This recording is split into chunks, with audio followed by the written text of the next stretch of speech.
If you weren't in class the other day, I'm going to ask you just to start here, right? We were elevating. I don't want to go through the whole how we got there. It's all recorded. You can watch it. But I'm going to ask you to just start here, right? So you're starting it here in a half guard setting. Happens in a lot of positions, from Z guard. Sometimes I pop him and I drop. Sometimes I feed the leg on the bottom to the other side. And as I'm playing the Z guard and pressing, I see the opportunity to come underneath in that armpit. So I pummel through and I drop.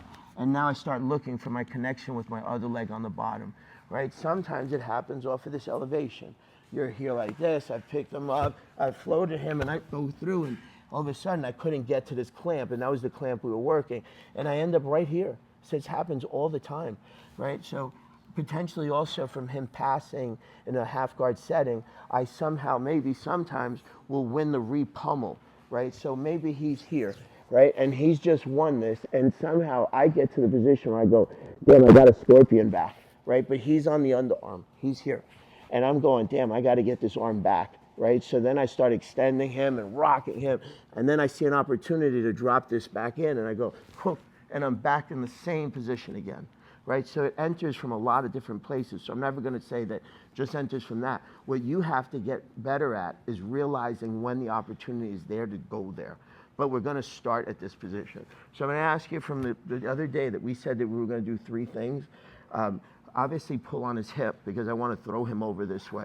Secondly, you have to start understanding, I give Steve credit, I think it's a brilliant saying, conscious contact, because when I say conscious contact, it's because I really would love to feel his ankle down there. So my foot isn't just landing here and pulling back. I'm feeling his leg muscle. I'm sliding down. I feel the bone already. It's sitting right below my calf on my left side. I'm fully aware of everything that's occurring in the game right now. I'm managing up here, I'm managing down there, I'm managing position, I'm managing my head.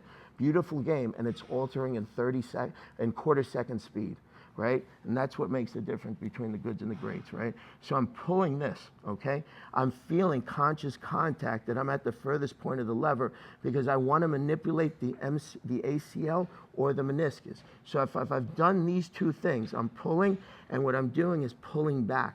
Don't short this thing, and don't let me see this leg up in the air. You don't have power like that. You run like this, right? You run like, you don't run with your kneecap sideways. So pull it back. Have conscious contact at that ankle bone. I feel it right now. I'm not pulling from here. Everybody watching over there, I'm right there right now. I feel it.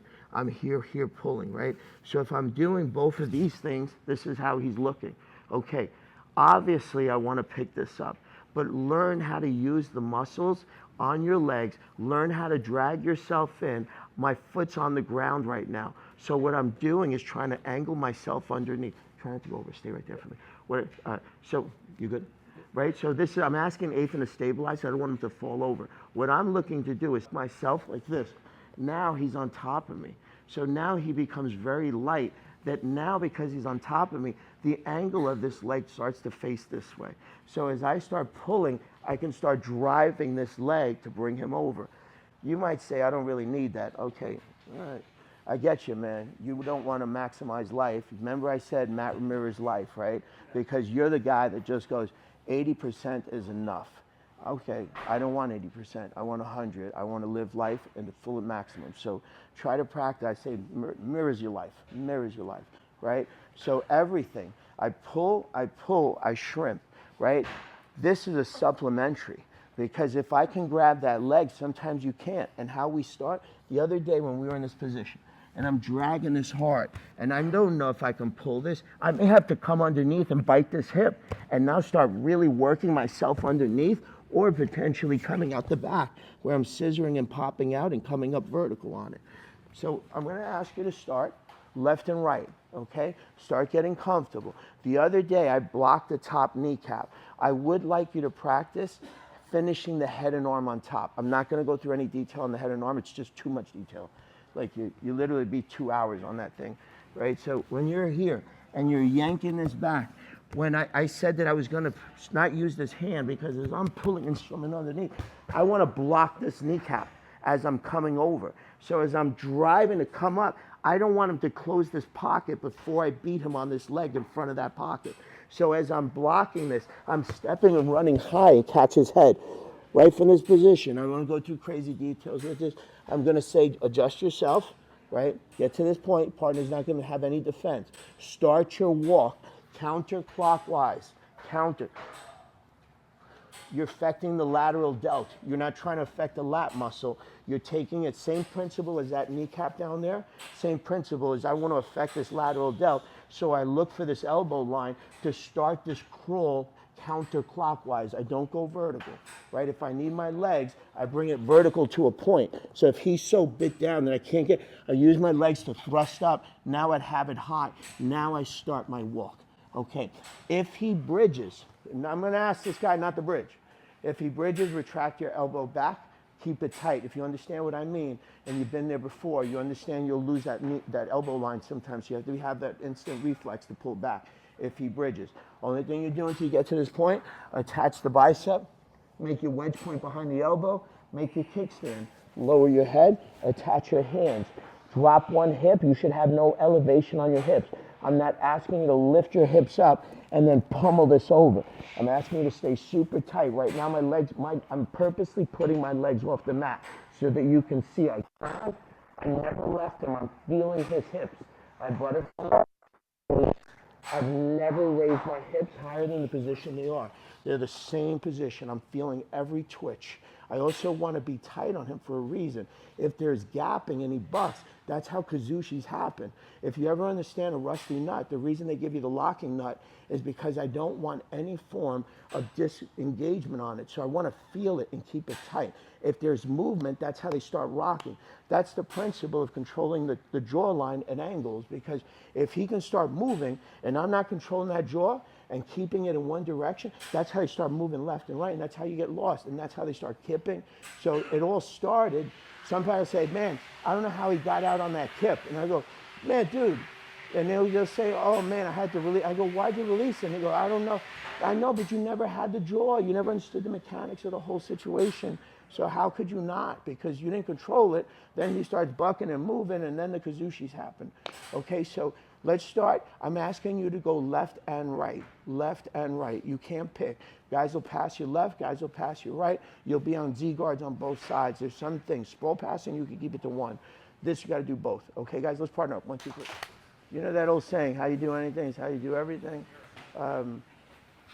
Some people, I think, if you're going to kind of be very honest with you, half-ass the move, not pay attention to any detail, I will tell you what's going to happen. You're not going to think, I'm not a psychic, I'll just tell you. You're going to be here 20 years, and people that are just going to blow by you.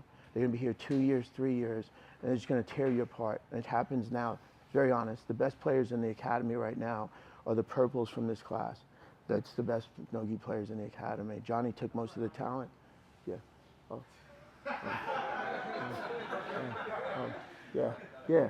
So, and not that you guys, but and I say that humbly because the blacks do beat the purples, but it's the skill levels just going, and those are the ones that pay attention to the minute details, and then when they drill it over and over. There's no other way. There's just no, if you know the other way, you should go out and go on lectures. Steve could set you up with touring gigs and everything, but there's no other way. Champions are made by the consistent repetition of perfection, period. John even enforced it with me, he enforced it with Gordon, he enforced it with Gary. There's no other way. So pay attention to these little details, because I'm not going to, there's a bunch of people just going like this. Guys up on a power and they're pulling this over, and it's like he's flopping over, and I mean, it's all over the place. Like consistent perfection, right? He's not giving you any defense. How you not capturing every little detail? I just don't get it. You got up at 5:30 in the morning, 5 o'clock, took a shower, got here, like gonna go on the mat, and now you want success. How can success happen? Right? You just want it handed to you. You don't want to earn it. When I tell that story about the lotto, give that shit to somebody else, man, because I want to earn that shit, man. Right? So I'm like this. I just drop this position. This kneecap does not stay up. I drop this kneecap because I run this way. I don't run like this. I don't run. Let me honestly. So I don't even know why I have to stand up to do this. I don't run like this, right? I got to pull this leg back. My muscles are here, right? I'm ripping back hard. I also want to control this lever. Go down a second. I just want to be so tight on this lever that when I'm ripping it, but I'm up here with this kneecap. And then how's that going? Then you know what they do? They counter back, and now you don't get them, and now you got to go up to the dog fight. And it's like, without getting so complicated, you don't understand how bad. You just added 7 bells and whistles. And on a high-level player, you're going face planting. Because when he comes up and you come up, you go, boom, good luck. And imagine being on pavement, my face is murdered, like I'm going out. So you got to understand the mechanics of it. I see some people up like this on their elbow, and they're doing the move. How am I mobile and flexible and I have movement if most of my upper body weight is on this elbow? I'm here down, and what if I was getting hit? I would not want to block my face, because the moment he punches me and I'm sitting here on this elbow, we're going to go boom, and I go, ah, I'm going to cover my face, right? So bury your head deep. I want to get under his hips, because even in BJ, like whether I'm doing BJJ, MMA, self-defense, whether I even want to stand up, like, and I'm a fighter, like, I got to protect that. I got to get up. I have to turn, man. So get yourself buried deep. So I'm not doing this. I'm not coming here and going like this. And just, he's coming over. I'm here like this, bro. My head's buried deep, and I'm trying to bite these hips. And now go take this leg out. I'm also trying to hook this leg. So, but you're sitting here like this. And now I just told you this whole thing, and you're doing this kind of half-ass, pulling him a little bit. This guy's up on an elbow. Like, this is not what I showed, okay? So if you want to have success, you have to consistently do every detail. There's no other way. How you do anything is how you do everything. This transfers over to life. I could bet I can follow you for a week. I love the dynamic of the human mind. If people understand me and how I'm wired, I love to read people and see what they're about and understand. I love talking to them. But that's just me, how I'm wired. So I've understood now, and seeing multiple times goats come out of here, greatest of all time, right? And it's by one method. It's consistent repetition of perfection, right? So you're here like this, and you're pulling this leg, right? And that head's buried deep, because how am I not understanding these other things that potentially could go wrong, right? So this leg is like this because I'm running this way, running. I want to be pulling back hard. My head is so deep in there that I got to be paired. I'm managing also if he tries to wrap my head. I also don't want to get cross-faced, because if he cross-faces, he's going to sprawl hard on me. And now, go down a second. Right? I'm here like this, right? And he's so deep on me, right? And he's up on the elbow too. Get your hands down, right? Because the moment you're up like this, you're going to take elbows to the back of the head. You're going to, this isn't just sport, man. You got to be able to defend yourself, right? You're here like this, and you're down deep on this. But go back one second. You're like this. And now this is how you, up like this, right? This is how it is, and now he reverses me, right? Reverse me. Okay, perfect. Go back a second. I'm like this. And now he goes to reverse me, and I drop my skull down. And now I start fighting for this pummel.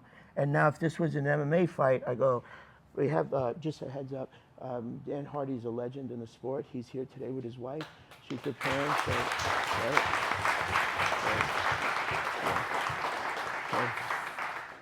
I got to learn the game, and Dan probably doesn't know this, is years ago, he actually fought George St. Pierre at the Prudential Center for the championship belts, if you don't know the history of that.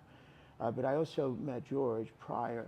I met him as this young man that would drive down from Canada, take this 6-hour ride in this beat-up car. He was a sanitation worker, but he kept coming back, and he kept repeating the same motion over and over with perfection, right? So what did he become? Greatest of all time at one time. Now there's an argument where you could say John Jones, whatever it was, but at one time he was.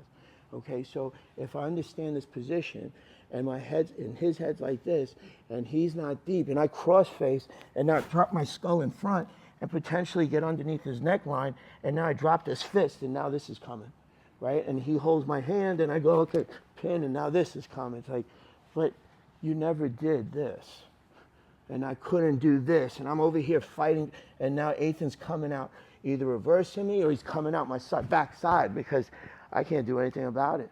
So I might as well bail, and I don't want to talk about that, but I might as well bail and just go into full recovery and just accept, like, okay, I got to beat him to the next spot to get out.